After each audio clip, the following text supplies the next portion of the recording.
Welcome to another episode of MCCM's Mates Rates. Today we have got a footballing duo. Sometimes in life, footballers just come together and work. Cole and York, Shearer and Sutton, Marcus Rashford and school meals. We have got Michael Clegg and Nicky Hunt. Welcome, boys. How are we? Very well, yeah. Yourself? I'm all right. I'm middle to average. I've realised that this shirt's a bit tighter than I expected. What am I going to say? You look well, mate. He does, yeah. You look well. Thank you. Well, the premise of the podcast is we talk through people's business setup journeys. As you're a new business, we'll talk to you individually and collectively, of course, because you come as a pair. And just talk to us about how you've got to the stage that you're at the moment. So we'll work in order of Hunt and Clegg. So, Nicky, if people don't already know you, tell us a little bit about yourself. Born and bred in Daisy Hill, West Dorton, Cowiehead. Beautiful part of the world. It is. On a sunny day it is, not on a rainy day. Grew up there. Mum and dad still live there, and I've just had football in my genes, in my blood since I was, since I could walk, really.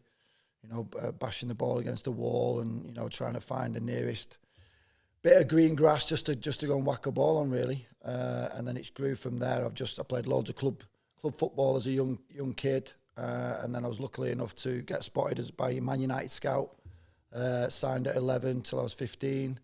Got released, as a lot of players do in academies now, which we'll probably touch upon shortly. And then luckily for me, Bolton took me on at 16. I signed pro at 17. And from then on, I never looked back. Played Premier League, played in every league of England, Championship, League 1, League 2. And now I'm applying my trade as assistant manager at Macclesfield Town to my best mate, who's manager Michael Clegg, at the side of me. Perfect. Now, Q Cleggy. Yeah, pretty similar, really. Played locally. Was at United for a bit as a kid. Then we crossed over as kind of Nicky come, I left. I went to Wigan.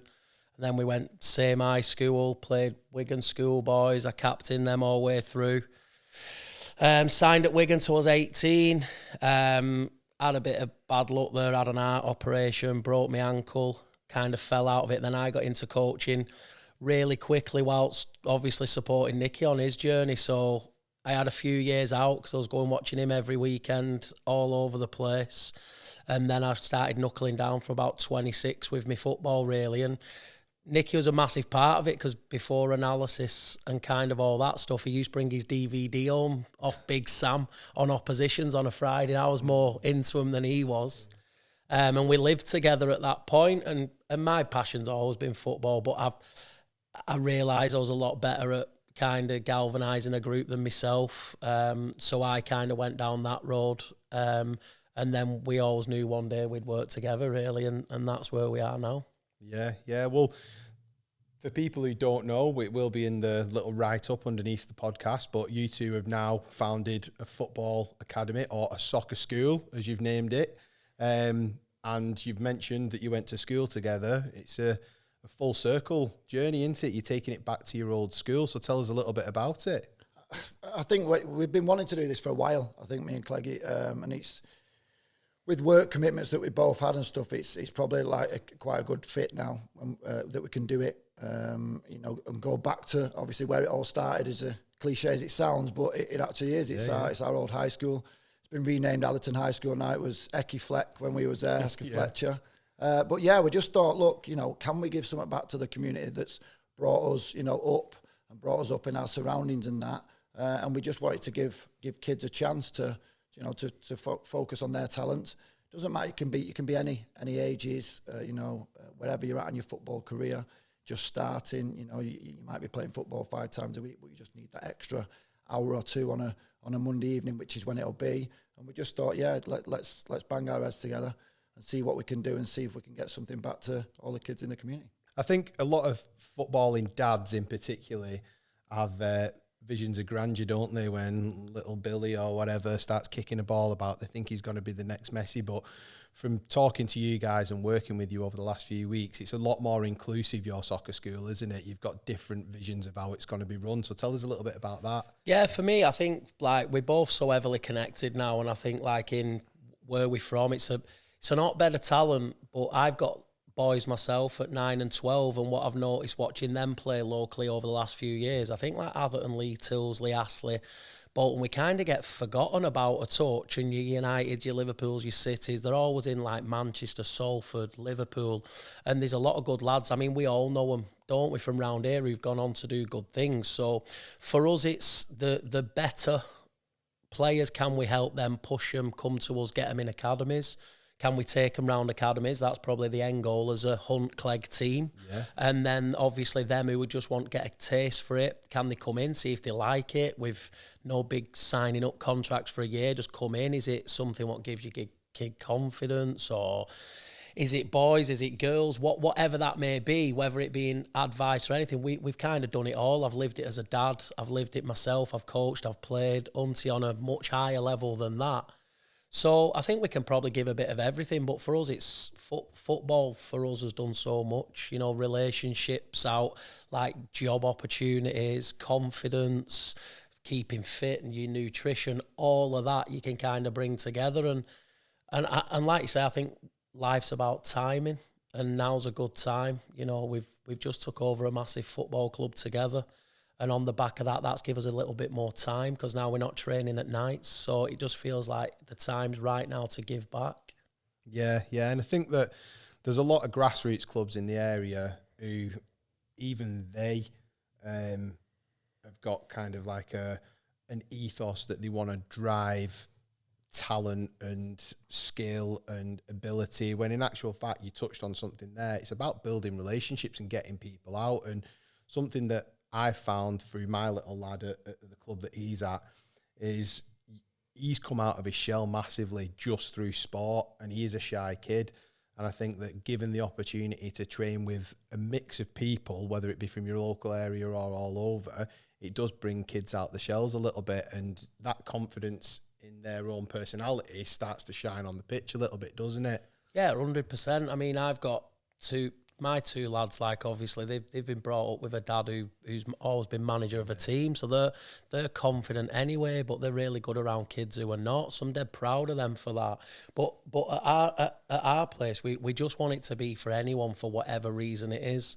But where we feel we can really help is if you've got a kid who might just need someone knocking on a door.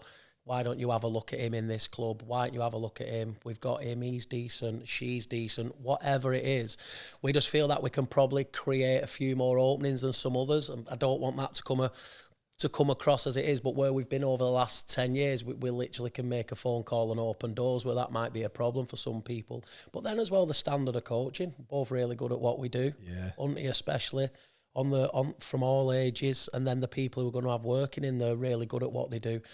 Loads of good grassroots clubs who have good coaches as well, but this is an extra session if they want to get better at certain things, and we're going to certainly channel it. It's going to be structured. It's going to be session plans fired out, so we're not wasting time when we're there, so everyone knows what they're going to be expecting that week. Yeah, that's good.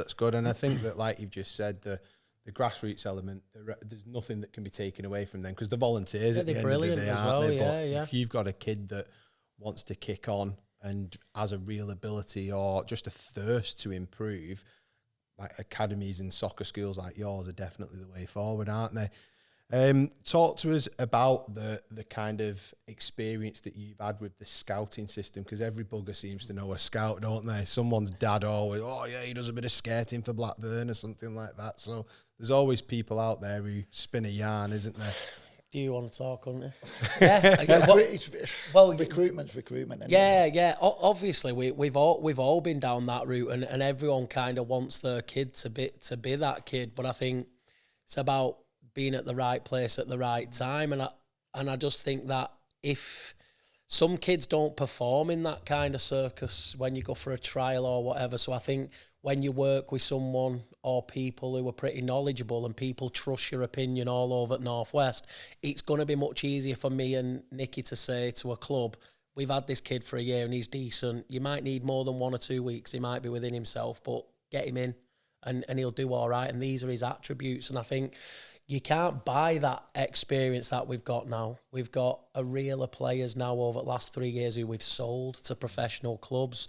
One we sold this year. He's gone into Scottish Prem. He's now looks like going to represent his country over the next few weeks. We've had lads who've come in on loan with us and now getting team at year in Championship and all that. So our variety of what we can offer and what our eyes see will tell us that we are seeing the right things. So I think that's all experience, and that's where we've thought now we've got a great start point for people to say, look, proof's in the pudding, but now we're going to bring it to our hometown, and if you want it, we're here.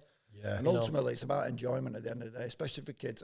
For us, we're going to get a lot out of this, just for ourselves and as a group and as a whole company. Because when you see a kid that's smiling, that's giggling, that's laughing, but ultimately he wants to learn, or she wants to learn, wants to get better, no matter what, how they are on the scale, whether they're down here or up there, it just makes. It's like when my coaches used to say to me, just said, if you're not enjoying it, do try something else. If you're not, if you're not committed to it, and if you're not enjoying it, why don't you just try something else? There's loads of things that you can try. And kids should try loads of different sports. I think getting out of the house is a main focus at the minute, because the days now with the Xboxes, the PlayStations, the iPads, a lot of kids are still stuck indoors, and we just want these Monday nights initially for kids just to come out, congregate in an environment where they can make friends, but ultimately just enjoy themselves doing what they love, and hopefully that's playing football. Yeah, no, that's brilliant. That's brilliant. And I think that the parent pressures of wanting their kid to go pro. Knowing you two as I do, and you're honest as the day is long, you'll manage that well. I'm confident in that. So tell us when the opening night is. Tell us when you're going to be training, and just give us a bit more information about the setup of the academy now, really. Well, the opening night is Monday the 22nd of April. All the info's on social media, Instagram, Facebook. It starts at 5 p.m. for a certain age group, and then 6 p.m. for a different age group, and then 7 p.m. and then 8 p.m. So they're all 1 hour slots. If you want to book on for the 2 hours, you can do. All the info's on the socials and stuff. But we just wanted initially, the first 3 or 4 weeks is just about, like I was saying, getting everyone together, showing people what us and the coaches will be, how we'll be coaching, and how different it will be just to someone that said it's soccer school. It's not. Like Cleggy said, it's structured. There'll be philosophies in hypnosis in place, philosophies in place. All the parents will know, all the kids will know. We just wanted to do it a bit different, just so to give them, because kids need a path now, I think, especially at such a young age, and hopefully we can drive and give them that path. Yeah, brilliant, perfect. Well, I'm going to put all of the links in the bottom of the podcast. I wish you two all the very best in driving it forward. I'm sure it's going to be a massive success with the two of you. So yeah, keep your eyes on socials, check them out, Hunt Clegg Soccer Schools, and we'll put the link below. And if you want to sign up, you can sign up now through DM, can't you? Website's also going to be live soon, so check them out. Thank you very much.